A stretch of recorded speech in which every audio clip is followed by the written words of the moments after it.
السلام علیکم۔ طالبان اس وقت پوری دنیا میں ایک نئی طاقت کے طور پر ابھر کر سامنے آ رہے ہیں۔ نہ تو اس قسم کی تحریک کشمیر کی آزادی کی تحریک ہے، نہ تامل ناڈو کی ہے، نہ بنگلہ دیش کی ہے، نہ کسی بھی پوری دنیا میں کسی بھی ملک کی اس قسم کی تحریک نہیں ہے کہ جس طریقے پر طالبان ابھر کر سامنے آ رہے ہیں ایک نئی طاقت کے نام پر، کہ جو پاکستان کے کنٹرول میں بھی نہیں ہے، جو افغانستان کے کنٹرول میں بھی نہیں ہے۔ مذاکرات بھی ہو رہے ہیں، لڑائی بھی ہو رہی ہے۔ یہ اسلام کے اصول کے بالکل منافی ہے، اور اسلام اس کی اجازت نہیں دیتا کہ امت تقسیم حالت میں ہو اور آپس میں لڑے اور اس کا نام جہاد ہو۔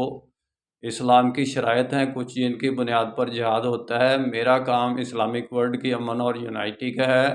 انشاءاللہ ڈیٹیل میں بات پھر ہوگی۔ نسبت وحدت خدمت خیر کے ساتھ، اللہ حافظ۔